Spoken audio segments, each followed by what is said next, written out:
Hello and welcome back to Creative Differences, where today we're talking about what I think is a somewhat underrated MCU movie. I'm Dallas, and War Machine was one of my go-to characters in Marvel vs. Capcom 2, and I will rock you with him. And I'm Demi, and I think you guys all know why I'm here. Today, your neighborhood MCU experts are taking a look back at Iron Man 2 in honor of the long-awaited release of Black Widow. Normally, we would watch the most recent movie the character appeared in, but if I watch Avengers Endgame one more time, I might scream. Yeah. So instead, we chose to discuss Black Widow's first appearance in the MCU and her evolution since then. Yes, Colin is in a Siberian prison, and God only knows where Gabby is, so it's just us two today. But before we get into used to it. Yes, it might be that way for a while. But before we get into it, please like and subscribe, because if we get more resources and influence, we can afford to put out a search party for Gabby. I think she's near a beach somewhere. Your guess is as good as mine. Okay, Iron Man 2. Do you remember your first time watching it? I do, actually. I think it was the day after my senior prom. Oh, yes, 2010. This movie came out in, what, May? Yeah, we were in high Oh, school. yeah. That was our senior year of high school, for those who don't know. I think it was the day after my senior prom. Me and my friends, instead of going to Six Flags like a bunch of the other people from our school, because we didn't feel like spending that money, Fair. we went to City Walk instead, Okay. and we went to go see Iron Man 2. And I remember being super stoked about this movie. And I think I loved it when I came out of it the first time. Right. Yeah, obviously this was where my love of Natasha Romanoff started. That makes sense. And I'll get into that later. But yeah, this is like her first appearance in the MCU. And I just thought she was so cool. And I was like, yeah, this is awesome. This is and plus I loved the first Iron Man. So Yes, I also really loved the second one. I was like, cool, more of this. This is great. I like this. I concur. Do you remember your first time seeing it? I actually don't, which is weird, because I remember the day I saw Iron Man, and I remember the day I saw Iron Man 3.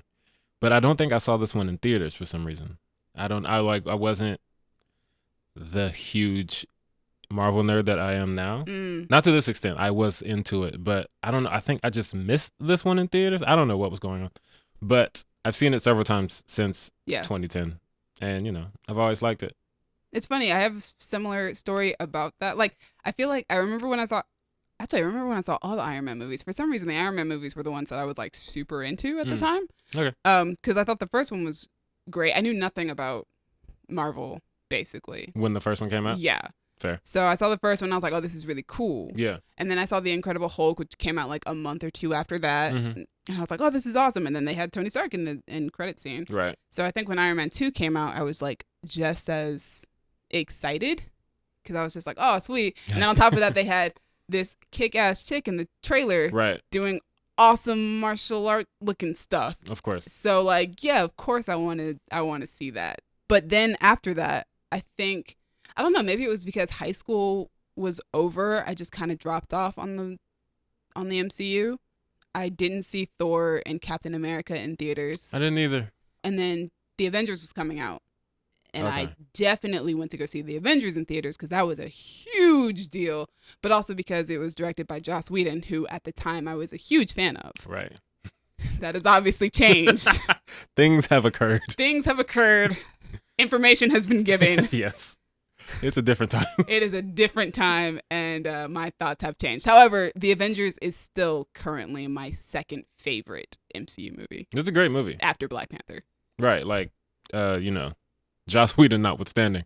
He's a horrible person, but that his movie art was is great. good. He does good work. Yeah, and I still love Buffy the Vampire Slayer, but this isn't about that. Not at all. This is about Iron Man 2, which was, directed by Jon Favreau. Yes, Jon Favreau, who also directed Elf, Iron Man, The Lion King, not the 90s one, you know the one, and a bunch of other stuff. He's been working. And he's the showrunner of The Mandalorian. Yes, Jon Favreau's really dope. Yes. And I don't know when I realized that.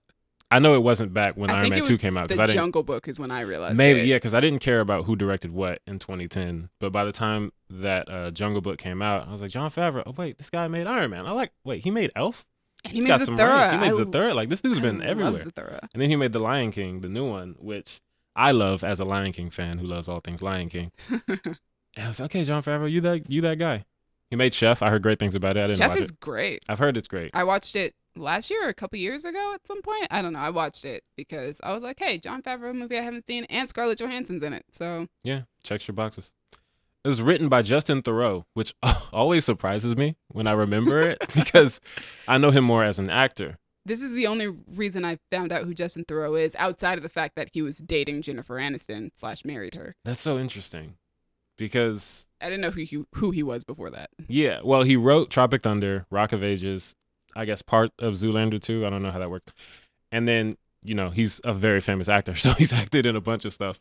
Every time I see his name on this movie, I just, oh yeah, Justin Theroux writes movies. Yes. And really makes well. Cameo appearances in Star Wars. Yeah. It's a thing. And it stars Robert Downey Jr., Don Cheadle, Mickey Rourke, Gwyneth Paltrow, and Scarlett Johansson, who is the reason that we're here today. Not the reason that we're here, but the reason that we're recording this episode. It's true. It's fair. She has nothing to do with our day-to-day lives. She doesn't know who we are. One day, maybe. Yeah, yet. And the IMDb summary is, with the world now aware of his identity as Iron Man, Tony Stark must contend with both his declining health and a vengeful madman with ties to his father's legacy. All right, with that out of the way. It's a good one. Dallas, what do you think of the story? I like it. It's an interesting thing to go back a decade later and watch this movie because after, 24, 23 MCU movies that we've had? Yeah, something 20, like 20 that. some odd MCU movies. We're almost 30 projects in at the very least. The someone's legacy is coming back to haunt someone else is just such a thing in the MCU, and I can't blame this movie for following that because at that point it wasn't much of a pattern. It wasn't a pattern. This was movie number 3. Yeah, it's like they had 3 movies, so this was the start of that. But now we've seen it so many times.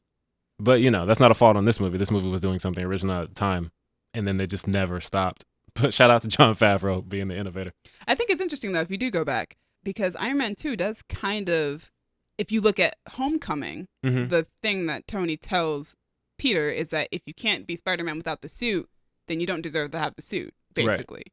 And I think that theme almost goes all the way back to Iron Man 2 and Iron Man 3 especially. Because Iron Man 3, he has to learn how to be Iron Man without the suit. Definitely Iron Man 3 works. But Iron Man 2, there is kind of, Tony, you ain't nothing without this suit, bruh.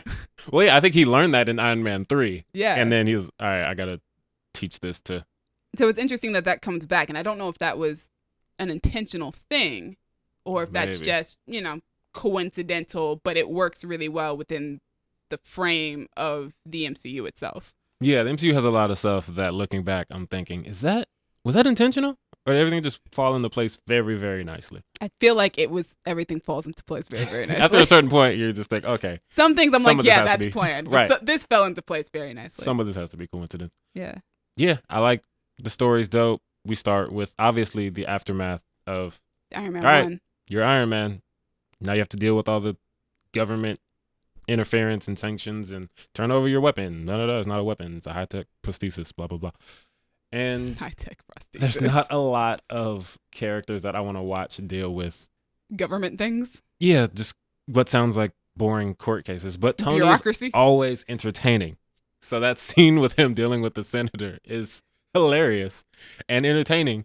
And Don Cheadle is great in it. Yeah. I like this story. I dig it. I think for me, the story, I like the story, but I've always felt like it's all over the place. There's so much happening in this movie. Yes, there is. And it all very thinly connects to one another, but not very well. You've got Ivan and Hammer doing their thing over here, and then you've got Tony's dying. Yeah. And then you got Shield is assessing Tony, and all of this stuff has to cohesively go together, but to me it feels like every time one of these things is happening, the other stuff is getting pushed into the back seat. Yeah. And I'm like, this isn't very cohesive. It's fine. Right.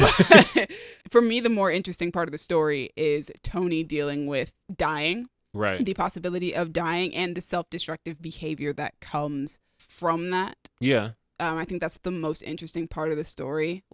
Vanko and Hammer is mostly amusing because of Hammer himself, because Hammer is amusing. Right. But it's so shallow, I think, in comparison to Tony having to deal with the fact that he might be dying. It's very interesting because, Tony dealing with his mortality and becoming reckless is it's a much more human story, and Yeah. it's a much more emotionally powerful story.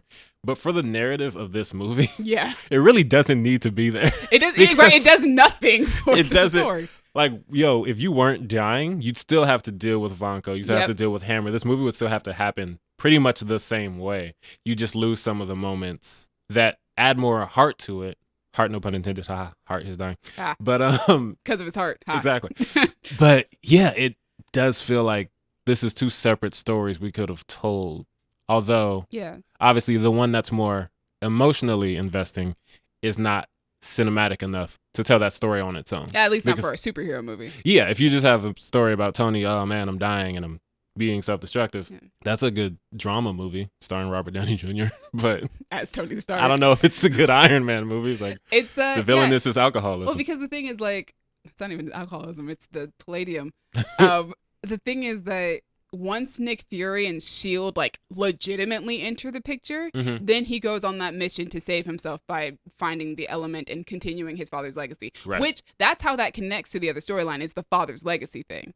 That's Right. why Vanko is after him. It's all about the dads and this all coming into play Yeah. because we need vengeance for what our fathers have done. But like, that doesn't feel very connected, even though that is Yeah. the connection. It's like it's a Venn diagram with a very small overlap in Yeah. the middle of Tony's dad.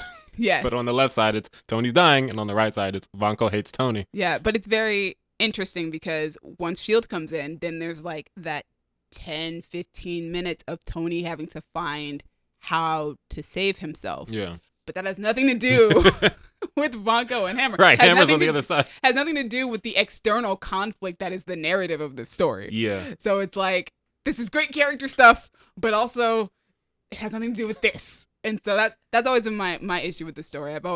I think back when I was younger, I didn't have the words to express that. I was like, Mhm. yeah, it's still a cool movie. But I didn't Yeah. have the words to be like, yo, this story is like everywhere, bro. But I think this is also the first Marvel movie to very purposefully hint at the wider universe within the story and not just in the end credit scene. Right. Okay. It's like the small details of like Coulson being the one to find the Cap shield prototype thing in Tony's lab, which is great because Coulson's the huge Captain America fanboy, which Right. we find out later on Mhm. in the Avengers. Of course, he's the one who's going to find the Cap shield. Yeah. You know, he's going to be like, yo, what's that? It's like a Cap shield, you know? And then we've got when Fury is talking to Tony, he goes, you are not the center of my universe. I have a situation happening in the Southwest region, Right. which was a reference to the end credit scene that we get later where Coulson goes to, and Coulson later on says, yo, I got to head out. They're sending me somewhere else. Mm-hmm. You're on your own, kid. And in credit scene, we see him go to Arizona, the Southwest region, Right. to find Thor's hammer. New Mexico. Yeah, For the or, nerds sorry, who are gonna comment. New and Mexico. Sorry. Correct us. You know, they're about the same. It's all hot and It's all hot and deserty. And I just think that it's fun to look back at that and go, oh yeah, this is the first time where we really start, the universe is now starting to open up within these Right. films. We're now starting to open up a little bit more. And I thought that was very cool. Yeah, I concur. Before we move away from the story, I do want to, I guess, address the thing that you're saying about it feels all over the place, which, yes, it does. It does. But I think that's why most people criticize it. fair. I feel like for me, it doesn't bother me as much when movies do that unless the movie is just way too long. Because I think this movie's about 2 hours, I think so. maybe a little long, I think it's about Yeah. 2 hours. which, for a blockbuster superhero movie isn't much of a long runtime. So for me, if you're going to do some stuff that feels like, maybe that's not exactly relevant, but you're not going to keep me here for too long, then I rock with you. If your movie is super long and there's a bunch of stuff in it that I feel like, hey, man, we didn't need all this. You can take some of this out. That's when I start to get pissed. As much as I like the Snyder Cut, Yeah. when you tell me it's 4 hours and then I see stuff in it that makes me think this definitely doesn't need to be here, then in my head, I'm just seeing a bright neon sign that says 4 hours and it's just blinking in my mind. So stuff like that bothers me a lot more Yeah. when the runtime just, I think is I've always bloated. been a lot more forgiving of this movie because of the characters themselves. Mhm. Before we dive into those characters, though, one of my other favorite small details is that this is Natasha Romanoff's first appearance in the MCU. Mhm. And I just realized watching it this time around, the villain happens to be Russian. Yeah, I was thinking about that earlier because at this point in this movie, They don't say anything about her being Russian, right? Like No, they say her name, she's but yeah, that's all you get. yeah, she's undercover as Natalie Rushman, but And she then is Agent Natasha Romanoff. right. But yeah, they really don't play on her being Russian very much at all in these movies. She Not says it, until the Avengers, I think. yeah, and there's one line when she says, Regimes fall every day. I tend not to weep over that. I'm Russian. Or I was. right, and I was like, oh, right, this character is Russian. Because, And again, that was in the Avengers. yeah, it's like, oh yeah, this character is Russian because at this point the movies don't care. But, you know, Black Widow's probably going to Russian it up a little bit. We'll talk about that later. But speaking of characters, like I said, even when the story gets convoluted or just goes everywhere, I feel like the characters are really what keep you engaged and locked in. Definitely. Like Robert Downey Jr. just continues to show that he's the perfect Tony Stark. He's so great. And as understandable as it is for people to be annoyed by Tony, I love him. I do love too. Tony Stark. He's arrogant, but justifiably, obviously. So, Also, he just needs some love. He needed a hug. His dad was awful sometimes. right. His dad never told him that he even liked him. What the hell? Tony acts like he's that dude because Tony is that dude. So, The guy is actually a certified genius. right. He's a genius, billionaire, playboy, philanthropist. That is actually how you describe him. He doesn't need the suit. Yeah, he's great. He's just dope. One thing that I really, really love that this movie did is bring in Don Cheadle. Man, he made Rhodey so much better. And I actually like Terrence Howard a lot in Iron Man 1. I think for that Rhodey, the more I just need to keep you in line, but I do care about you. Like everything that Rhodey was in Iron Man 1, Terrence Howard was great for. He did everything he needed to do. But seeing how Rhodey develops as a character throughout the MCU, Yeah. Don Cheadle was a perfect choice. I think what Don Cheadle brings into this second movie is that he gives Rhodey an even more by the book attitude. Like something about him feels more like the straight man. Yes, definitely. Something like, especially in comparison to Tony. Mm-hmm. And like, I feel like that's really like epitomized in that first scene that he's in this movie where he takes that drink of water. There's like a nervous energy about it because he's just like, oh my God, Tony's going to get me into so much trouble. What the hell am I doing? It's like that. And I just think that he and Robert Downey Jr. have such a great like dynamic. They do. Earlier we were talking about the emotional aspects of this movie. I think that Robert Downey Jr. also plays those off very well, those moments of self-destruction and those emotional moments. And like I said, I think he's most interesting when he's doing that. Mm-hmm. And I feel like that's also a lot of what Don Cheadle's part of the movie has to deal with. Yeah. Is dealing with Tony's self-destructive behavior and dealing with like nobody knows that Tony's dying. Right. And I feel like Rhodey is the one who gets closest to figuring it out. Because there's that scene where he's like, you put this in your body? Mm-hmm. And, you know, Tony's like, well, yeah. He explains it. Mm-hmm. And Rhodey mostly has to deal with that aspect, which I think is, they do such a great job together, but also still pretty funny together too. Yeah, is that the scene that starts with Rhodey kind of chastising him until he sees Tony's face? Yeah, he sees Tony's Tony like in the car, like...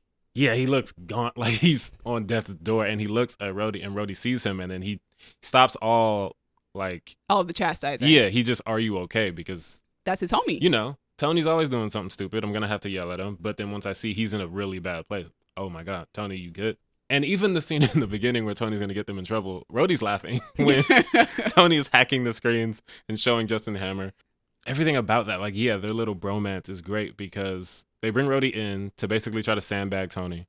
While Rhodey is going to read his statement, he is protesting the whole time. Like, you're having me read one thing out of context. This isn't really going to give a good idea, blah, blah, blah. And the senator's just... and he tries to help him out anyway. Mm-hmm. Yeah. And he's like, but like I said, da-da-da-da-da-da. Yeah.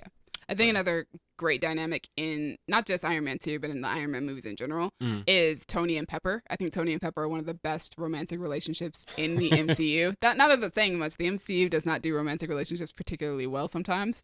But I think Tony and Pepper are great. And I'm really glad that Robert Downey Jr. convinced Gwyneth Paltrow to play this role. Oh, nice. Because I think their dynamic is perfect. The way that she plays off of him is just, she's another straight man to Tony's wild, you know, behavior. And it's just so great because it's like in the way that Rhodey is very calm and controlled and, you know, he's a military guy. Yeah.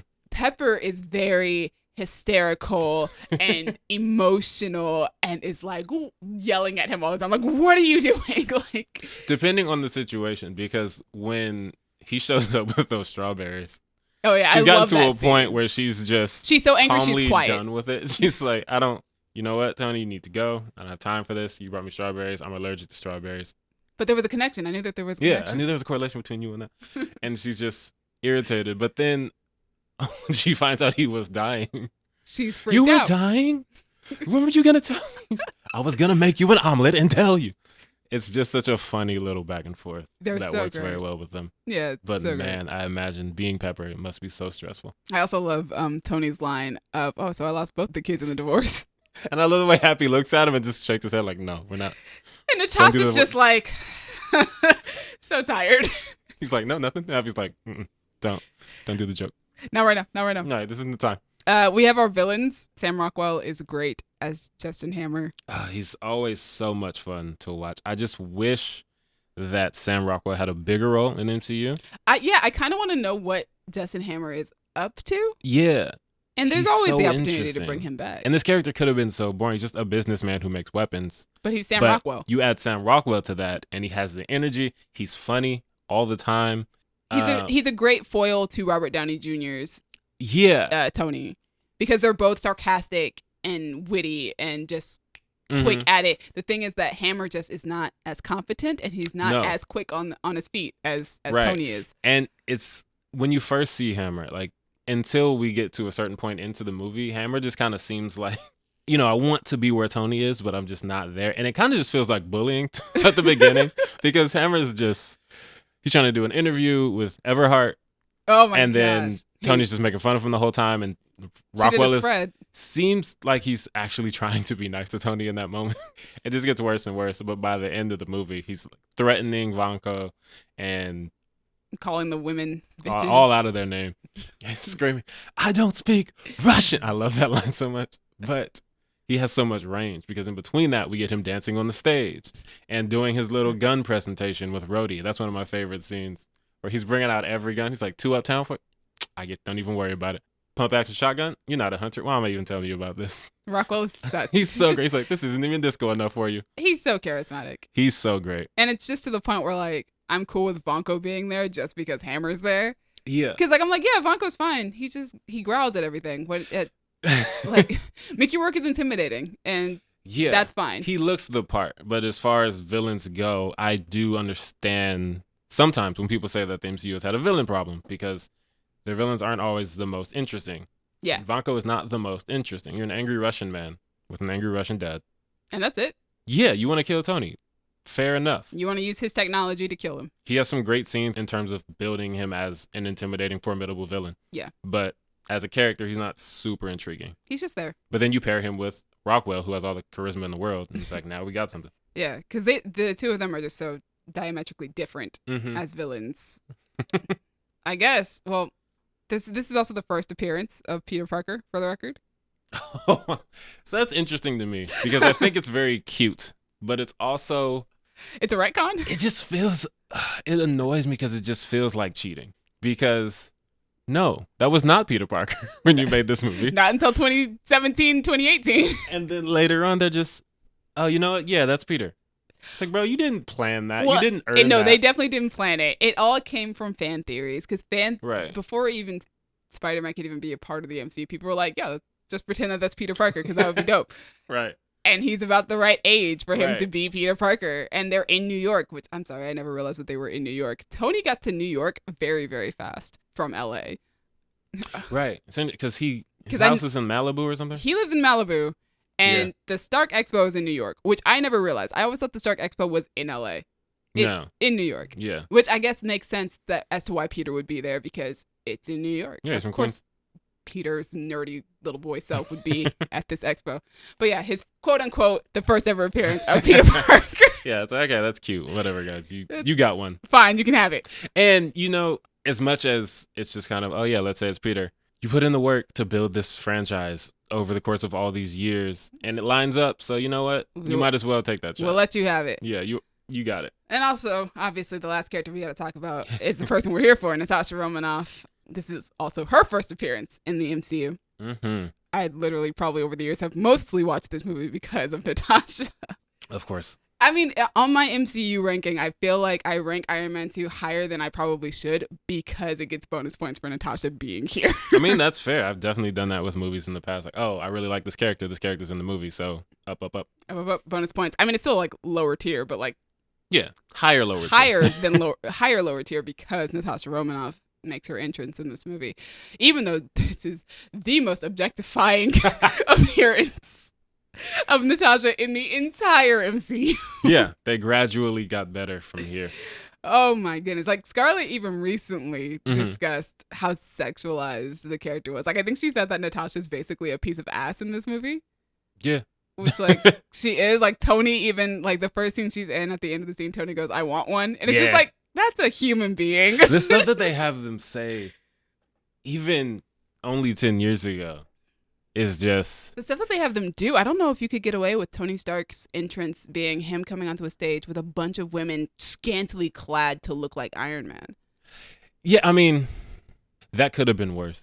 It could have been worse, but also yeah, they're wearing like shorts and crop tops. Let's just move on. I don't.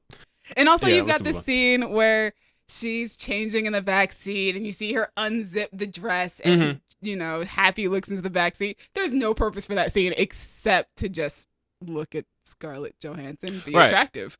Like when Tony is bringing up all the pictures of her when he looks her up. Also, not necessary. Which I just thought, even from a narrative standpoint, is why is modeling on her resume? Right, you built this cover for her, but you wouldn't need to build in lingerie photo shoots into her cover. Absolutely as not. Like a notary or a legal team she works person. in legal. Like, why would you even have that as part of your cover? That doesn't make any sense. If anything, it makes you more suspicious. Like, wait, I thought you worked in legal. Why are we finding I mean, if you do that on the side, that's your business. I mean, that's fine. To be fair, I guess they know their target really well. Yeah, that's true. Tony immediately was like, "Yo, like, I need her on my team." Yeah, it worked. Maybe that's what it was for. It worked. This is all for Tony. That's absolutely what it was for. So yeah, I retract that. Narratively, it works because you're going after Tony. You got to know how to get him. You got to know who you're dealing with, and Natasha is a master spy, and she knew what she was dealing with. Yeah. But like, anyway, this is probably one of my favorite Natasha Romanoff looks in the entire MCU. The darker red hair. She's undercover the whole time, which is fun. The Black Widow costume is pretty cool for the first run. This movie also has Natasha's first iconic action sequence, which is the hallway scene. Right, yeah. And it's still amazing. I'm thinking about it now. I think it was the first ever action sequence of its kind in the MCU. Interesting. I guess that makes sense. Natasha's the first person to ever have to do like legitimate kind of combat. That does make, because Iron Man wouldn't be doing that in Iron Man. He's fighting Jeff Bridges in a big robot suit. Yeah. And then the Hulk. Edward Norton ain't gonna do it. He's the Hulk. An evil Hulk in Harlem, yeah. Yeah, so Natasha's the first person to ever have to have like any sort of trained fighting skill that we've ever seen on screen in the MCU, which is interesting. And they did a great job. I still love that scene. I was talking about how Natasha's in full spy mode the whole time, but there's one moment where she's like completely genuine and she kind of drops that act, and it's the birthday party scene. When she says, "Is that dirty enough for you?" No, that line is still undercover. But it's that scene, right? But it is that scene, yes. It's when, and this is the first time I've ever noticed it, it's when he asks her, if you knew that this was your last birthday, what would you do? Right. And her answer, if you watch her facial expressions, which I think most of Scarlett's acting as Natasha, it's a lot in her facial expression and in her eyes. Yeah. If you watch her facial expression, when he asks the question, she looks away from him for a second, her face softens, and then she says, I would do whatever I want with anybody that I want. Right. Like, I was like, oh, wait, you're being honest. Like, this is legitimately Natasha Romanoff being genuine and sincere. She's not undercover in this moment. She is just telling what her actual answer is. Right. And I thought that was so interesting because I think it's the one point in the movie where she actually drops her defenses and is actually vulnerable. Right. Yeah. Which is nice because it's good to get a look at the actual person, not just the spy. The spy version, which she is a spy, so it makes sense. Yeah. And she's a spy for most of this movie. Yeah. She's very straight-laced spy for basically all of it. And then straight-laced until she's saying, is that dirty enough for you? Yes, except for that part. And then I love that the scene in the donut shop at Randy's Donuts. Mm-hmm. I love that Nick Fury looks at her almost like his daughter. Like he is like a proud papa. He wraps his arms around her. He's like, this is Agent Natasha Romanoff. And like he just looks I'm so proud. So proud of her. Like it's the best. I love that Nick Fury, like it feels like his favorite people are the women that he works with. Like, so, like Captain Marvel. Well, Maria Hill is his second. Oh yeah. Is his right hand man. Mm-hmm. It's his like deputy lieutenant, whatever you call him. And then you've got Captain Marvel, who was the person who inspired the idea of the Avengers Initiative. Mm-hmm. And then you have Natasha, who is introduced by him. This is Agent Natasha Romanoff. Yeah. And he, like I said, he looks at her like, I'm proud of this one. This one's my favorite. Like, and this is my own personal headcanon, and it might be a hot take, but in my head, Natasha's probably the first person who got recruited to the Avengers Initiative. Interesting. It just feels like it would fit. It's Natasha or Hawkeye. It's one of the two. I think it's Natasha, though, because Natasha seems to be Fury's favorite. But like, she's the person who gets sent to go assess Tony. She knows about the initiative. Like, she's been let into all this information that Fury trusts her to do the job. So that's why it's like, in my head, I'm like, yo, she probably was the first Avenger. Interesting. Technically. In my head, that's how that works. We're never going to get confirmation on that, but we're also never going to get a decline on it. So, you know, I can believe whatever I want. Keep it. You guys can't tell me no. I don't care if Captain America's first movie is called The First Avenger. The Avengers weren't around back then. So I have so many hot takes, man. Just come at me, bro. Nat is also the longest standing Avenger. So nice. Because she went 5 years as an Avenger while everybody else quit. Oh, right. Everybody was quitting and running all over the place. Natasha's the best Avenger. Just face it. Anyway, visuals and sound. Visuals and sound. I actually really like the way this movie looks. Yeah. The suits look amazing. I love that every time we see Iron Man, he's changed his suit in some way. I love that. Yeah, every movie, there's a new way that he puts it on, too. Right. It's not just a new suit. It's a new process. Suitcase, he can like step into it and bring it all the way up and blah, blah, blah. Which now seems clunky considering what we've seen Iron Man evolve into. He's like pulling drawstrings, like wearing it in a watch or some glasses. Yeah, I just love that. You know, he has the nanobites that just now cover his body. It's crazy. It's so dope. But yeah, this was the start of, new movie, new suit, new innovation. Visual. I love it. Although I do think it's odd that when he's doing that long ass Power Ranger suit up scene at the racetrack, Whiplash isn't trying to hit him anymore because he's doing all this to get the Power Rangers, man. And then he just, all right, let me put on my suitcase suit and then Whiplash is apparently just waiting. I'm like, is Whiplash still being run over by Happy? You did all this to get him, and now you're just maybe he's still recovering. I don't know, because while Happy was hitting him, he was swinging at that car. But shout out to Happy because he ran him over like 10 times as he should. He did his job. Whiplash had his security. Whiplash definitely should have been dead. No, the suits look really good. I think that the CGI in this movie still holds up really well. It really does, yeah. 10 years later. And I remember when the Iron Man movies came out, like, it was so hella impressive. Sorry. It was just so impressive when these movies first came out because of the CGI.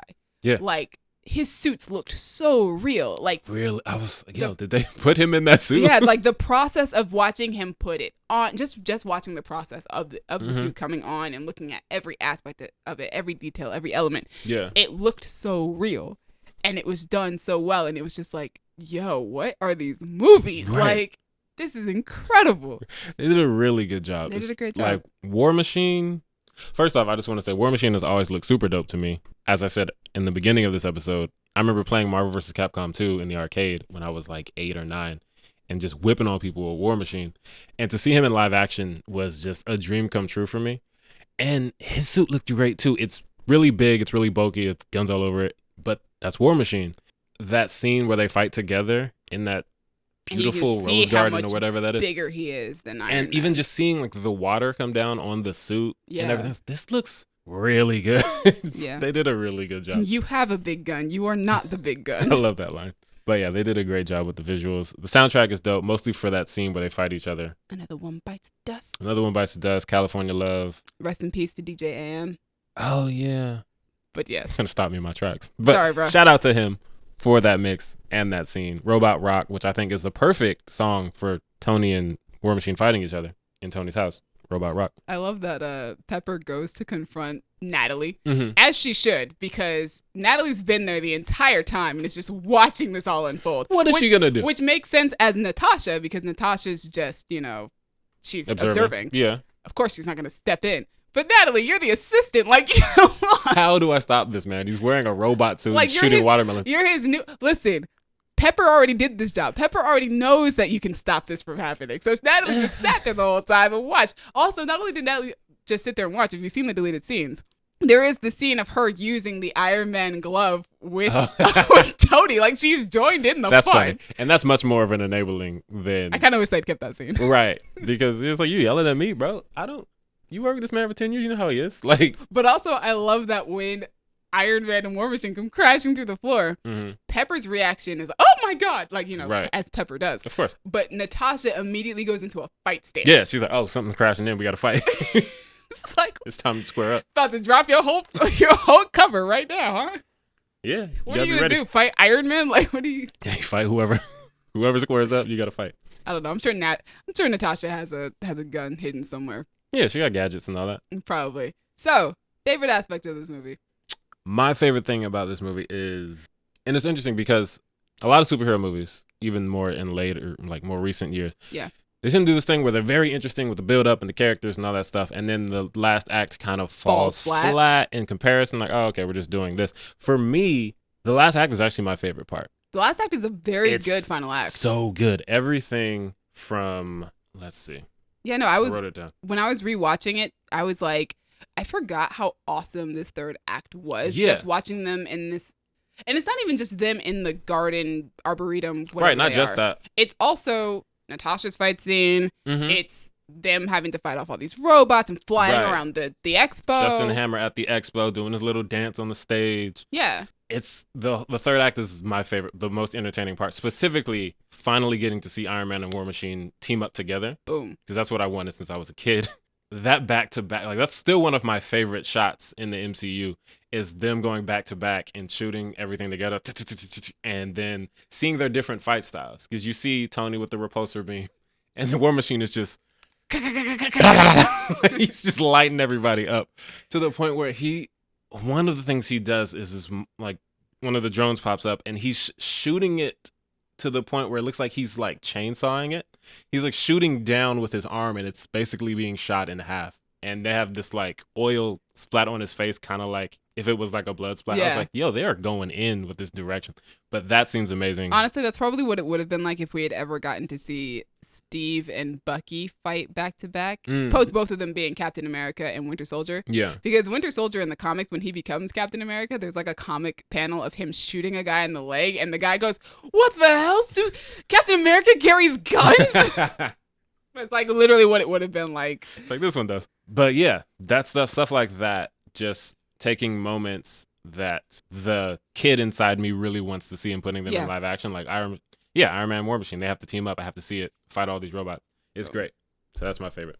I think you guys all know what my favorite Of aspect course. of this movie is. It's Natasha Romanoff. It's the Black Widow. This was the movie that, like, obviously it introduced me to Black Widow and probably a bunch of other people in the world. But she was my favorite Avenger from that moment. Like, I remember when I went to go see the Avengers, and I went to see it with a group of people, and our friend Jesse asked who everybody's favorite Avenger was, and I was the only person to say Black Widow. Of course I was. But yeah, she's always been my favorite since she popped up on screen. She's legitimately my favorite superhero of all time, and it started with this movie. I started reading comic books, like altogether just comic books, not just Black Widow comic books, but Right. comic books, because I loved this character so much and I wanted to That's know more. so interesting. Yeah, that's how I got into it. Just because relative to even her roles in later movies, this is a very small role. Yeah, For a looking character to be introduced and become, like, to get you into the whole medium of comic Yeah. books off of this role, off of this role. it's which- crazy to me. I was thinking that when I was rewatching it, because I was just like, Natasha in this movie does not have nearly as much personality as she Yeah. does in the rest of the movies, She's which very isn't saying different much going because forward. even in the rest of these movies, they haven't really given her much. We'll discuss that in a second as well.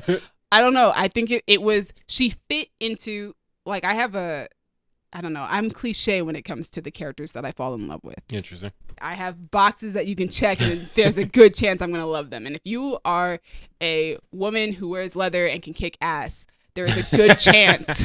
Extra bonus points if you have a gray morality or a more complex morality. That's so interesting because you're not like dead on, but in a way just describing a dominatrix. Wow.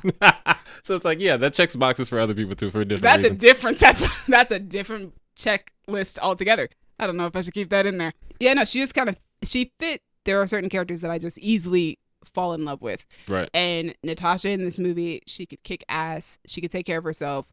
She was undercover the entire movie. And then when she's no longer undercover, the dynamic that she has with Tony is just so funny. Because she's just so clear. She's like, all right, I can drop the act now. I'm very tired of you. Yeah. And everything that I have to do with this job. And like when he disobeys orders and comes into the office and when everybody leaves and he's like, you're so duplicitous. You're so good. How do you do it? And she is just like, leave me alone. Like, you've disobeyed my orders. I told you not to leave.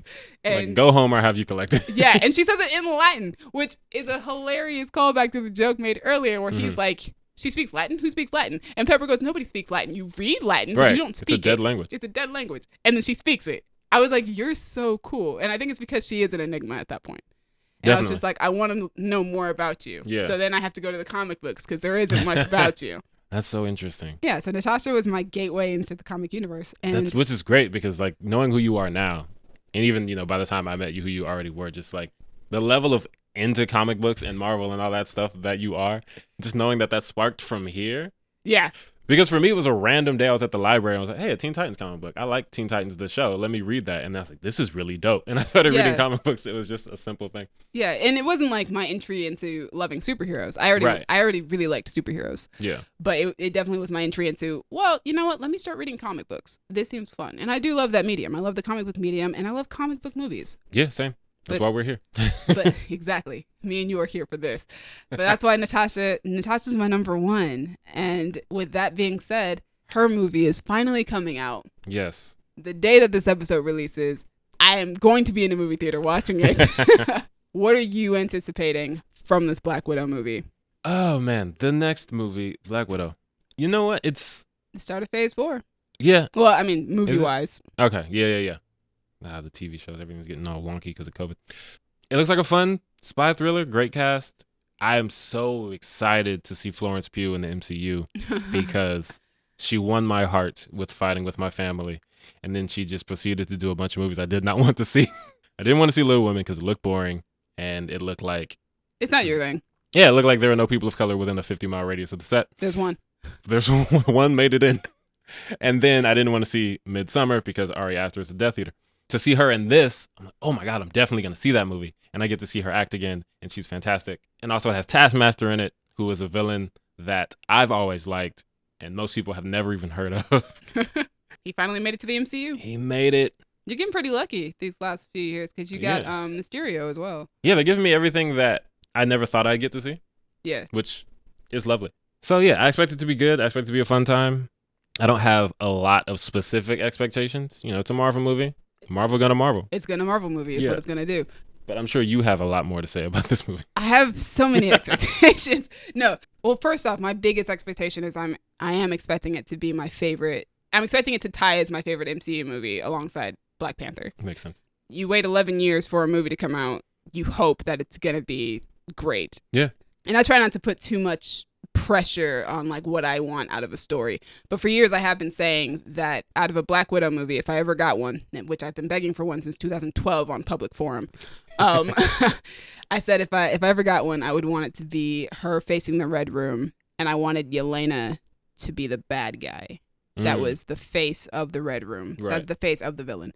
I'm sort of getting that. I am getting the Red Room, which is what I've always wanted. Yeah. Taskmaster instead will be the face of the Red Room in this situation. But I'm still getting Yelena Belova, who is one of my favorite characters in Marvel Comics as well, thanks to reading a bunch of Black Widow comics. Right. I've always loved Yelena, and I think it's going to be a really interesting take on their relationship. A lot of people are already talking about how great their chemistry is, which means I'm just going to be very happy with Marvel, but also angry when we're done because I'm just going to want more of Scarlet and Florence playing off of each other as Nat and Yelena, which is already one of my favorite dynamics in the comic books. Yeah, I expect a cool spy thriller.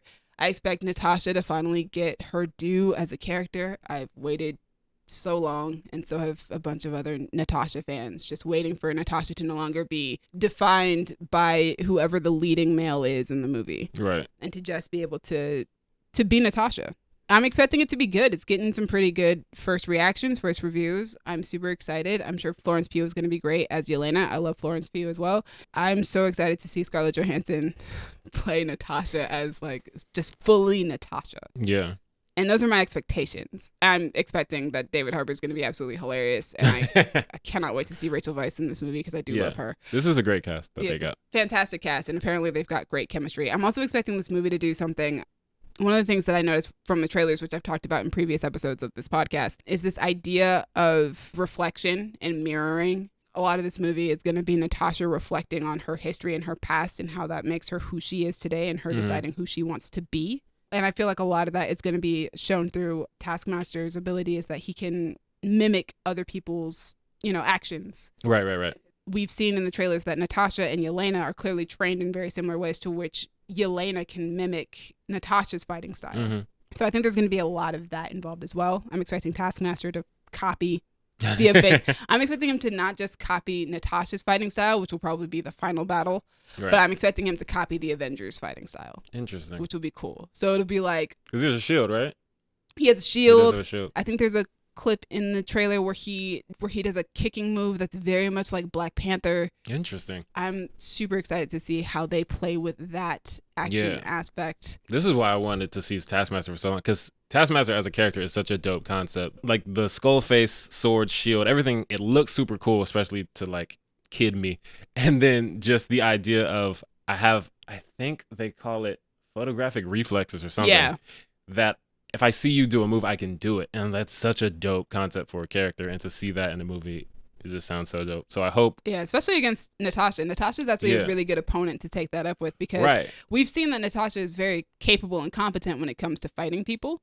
So having to fight like somebody who can mimic her every move and who can copy the moves of people that she's been fighting with for years is going to be very interesting. And she does have some recognizable moves. Like there are moves that we've seen her use over the course of the movie. So that's a good person to have fight someone who can, because if we see Taskmaster do that move, we're like, oh snap, he learned the move. Yeah, Natasha has a very distinct fighting style. I can say that. And I think part of that is that it's another thing I'm looking forward to in this movie is that Natasha's going to get to fight a lot, I'm hoping, in this movie. We're going to get to see her do a lot of fighting. And in the previous movies, there's not enough time to really focus in on how Natasha fights. She gets like one iconic fight scene sequence per like movie. So like you've got the Iron Man 2 hallway sequence. You kind of get them in the Avengers. She's got like a couple of moments. Nothing like super iconic because it's a team movie. Civil War, she's got that scene at the beginning in Lagos, which I think is really cool. That was like one of my favorite Natasha action sequences. The two fights that she actually has in that, because they felt very Natasha to me, like straight out of the comic books Natasha. Yeah. But this movie, I'm like, all the way through, I'm going to be able to see Natasha and her style and what she does. And that's going to be fun for me, because now it's not, there's one iconic moment in the entire movie. No, I get a whole movie of just Natasha being cool and fighting. And then these aren't expectations. These are hopes. Every comic fan wants to see those Easter eggs for the characters that they love so much. And for me, there are like 2 or 3. Actually, there's 2 that I'm super thinking about. One is if anybody calls her Natalia, I will probably cry. If anybody calls her Natalia, I will probably cry, because that's her actual name. Is it like Natalia Romanova or something like that? Natalia Eleanovna Romanova. Right. Much more Russian. Yes. And then she has a cat in the comics named Liho. Interesting. I didn't know that. She has a black cat named Liho, who occasionally she's like, that's not my cat, but it's like a stray black cat that just comes to her apartment. It's her cat. She named him Liho. And if Liho, like if they even just have like a black cat that she's interacting with, It'll be that. Those are like the two big Easter eggs that you could do for me, and I would be like super happy. But I'm already super happy. They gave her the white suit, which is super dope. It looks very dope. So happy to see the white suit. This is like the one character where I'm like, I have this knowledge. I can finally talk about it and use it. I can be one of those comic book fans who's just like, yo, I know like everything about this character. I don't know everything about Natasha, mind you, but I know enough about Natasha that I can finally go into a comic book movie and be like, I love this character so much that these are the things that I want to see. I'm so happy for you because I remember the day that Deadpool came out in theaters. Yeah. And man, I was draped in Deadpool, like, oh, dude, I'm wearing jacket, hat, shirt. I'm rocking the Black Widow shirt right now, man. Yeah, like, so just like knowing that you're getting that happiness is just like, it warms my heart. Like the downside is that obviously I don't think I'm getting a sequel or a trilogy for that matter, which is upsetting. I should have had this movie years ago. Which money is a strong thing. So, yeah, well, depending on how this movie does, does, that's the tricky thing yeah. is, relative to how it could do without a pandemic. Yes. It might be a little tricky, but Han died in Tokyo Drift. It was in like 5 movies after that. That's my thing. These are comic book movies. And I think at some point somebody was like, Natasha's never coming back. And I was just like, why would you put that on yourself? It's so easy. It's a comic book. You can bring her back however you want. There are 1,000 ways people have been You're brought back opening in up the comic multiverse books. right now. What do you mean? Gamora came back. That's what really makes me mad. What really makes me mad is they're just like, Natasha's not coming back. But literally every other character except for Tony and Cap have come back. Right, like, in some way. Gamora died at Vormir the same way Natasha did. Yeah. And she's back. So I'm like, how y'all gonna play me? They like can Natasha definitely can't bring come Natasha back. Yeah. If Scarlett wants to come back. Scarlett sounds like right now her answer is no. Well, that makes... She didn't say no. Okay. She did not directly say no, which means I'm keeping my hopes very, very low, which I have learned to do over the last couple of years, mostly because Marvel treats Natasha like crap most of the time. But I've learned to keep my expectations and my hopes low. Got it. So that if it ever does happen, yeah, you can be pleasantly surprised. Pleasantly surprised and happy. Kevin Feige recently said that he would love to continue working with Scarlett. She's producing the Black Widow movie, so whether she comes back as a producer, maybe on more Black Widow films or whatever. Like, I just want Natasha back, to be honest. But also, if you're never bringing Natasha back, please don't ever mention her again. I don't want to deal with that. Yeah, either bring her back or that's it. We've heard enough of it. Yeah, just never talk about her again unless you are finally giving her a funeral. Please don't ever talk about her again. Marvel has to, honestly, me and Marvel have like a love-hate relationship right now about Natasha. Because I'm like, listen, fam, I love you for finally giving me a Black Widow movie, but also you have to fight me because you killed her. So right. Like, this is how you wanted to do it. This is how you decided to do it. You have to fight me. But we'll see. Also, fun fact about, this is going to sound random, and I'm going to tie it in. Ooh. Fun fact about me and Gabby, wherever she is that I will not sit next to Gabby watching movies because she thirsts. In general, talks too much, but specifically, she audibly thirsts over people on screen to the point where it's like, yo, I can't even hear the movie because you're thirsting so loud. But you want to sit next to her? I will make the exception for Black Widow. You're not gonna get to though. I know I'm not because Gabby's in another dimension or something. She's in the wind. But I would make the exception for Black Widow because when Gabby thirsts over Florence Pugh, it is the most creative and hilarious thirsting she's ever done. If you've heard the right episodes that we've done, Gabby has said things about Florence Pugh that I can't even hate on the thirst. It's just like, wow, that was an innovative way to be thirsty, Gabby. So yeah, shout out to that. Shout out to Gabby and shout out to Florence Pugh for inspiring a new form of Gabby thirst. You know what else I just realized? Whenever I talked about what I wanted out of a Black Widow movie, outside of just wanting the Red Room, I remember when Civil War came out, after we finished watching Civil War, I think we were having a discussion after the movie, and I went, this would be the perfect time to make a Black Widow movie because we don't know where she's going. She kind of leaves right before the third act starts. We don't know where she's going. She's off in the wind. She's now a fugitive. She has no one that she can turn to. I was like, that's perfect. This is the perfect opportunity to make a movie. Yeah. And they still wait. That's what's going to happen in this movie. And they still waited until after Endgame to make this movie. That's such a weird choice. Guys, I want you to know that I am appreciative, but I am also critical. I have thoughts. And you guys are going to get to hear a whole lot more of them in our next episode when we do our review for Black Widow, a movie that I have been waiting for since 2010. I was 17. I am now almost 30. Yes, so stay tuned for that. It's coming soon. And of course, as always, thank you for listening. Man, you have a lot more coming because if you thought Demi was getting into it right now, wait until we're talking about an actual Black Widow movie. I held back on this one too. Exactly. Like, oh, you be ready. But yes, thank you, Be audience. prepared. Thank you to Crown Digital, Brandon, and IO for putting us on Spotify and Apple Podcasts. To me, thank you for editing, putting us on YouTube, and repping for Scarlet's Harlots or whatever you guys call yourself in the That's Scarlett interesting. Johansson I've fandom. never actually heard that. And I feel like Scarlett Johansson fandom, wherever you guys are, do we want to be called that? I was just going with being a Black Widow fan because that's mostly how I Yeah, but became. you need a catchy name. Scarlet's Harlots. It rhymes. I'm going to come up with one for the Black Widow ones, though. Okay, yeah. Because you can't say hive because, like, spiders don't. They don't really do hives. We're part of the Widow's Web, though. That's not bad. That's pretty good. Alliteration. Yeah. It's catchy. Part of the Widow's Web. Or just part of the Red Room in general. But that's rough. That is rough, guys. That's funny because this movie actually was the reason I became an actual Scarlett Johansson fan. Exactly. It's Yeah. when you became one of Scarlett's Harlots. Yeah, I started actually watching her movies after this movie. Yeah, it was a gateway. This is when I realized, oh man, she's really fun. Because I think what's the movie? He's Just Not That Into You? Yeah. That came out the same year? Or like the year after or the year The before? year before, I believe. Okay, yeah. I wasn't watching that. But But her scenes in that movie, though. yeah, I eventually saw it and was like, oh, okay. Oh. But, anyway, back to you, audience. Let us know. What do you think of Iron Man 2? Yeah, that's what we started this episode with. Are you excited for Black Widow? I'm sure you are. Are you one of Scarlett's Harlots? Do you want to be called that? Let us know the answer to all of these questions. That sounds like so much fun. Right? On Twitter at y'all_different, Instagram and Tumblr at Creative Differences Podcast, or Facebook.com/Creative Differences PC. If you want to talk to me about how the MCU needs more Sam Rockwell, hit me up on Twitter and or Instagram at The King Named Simba.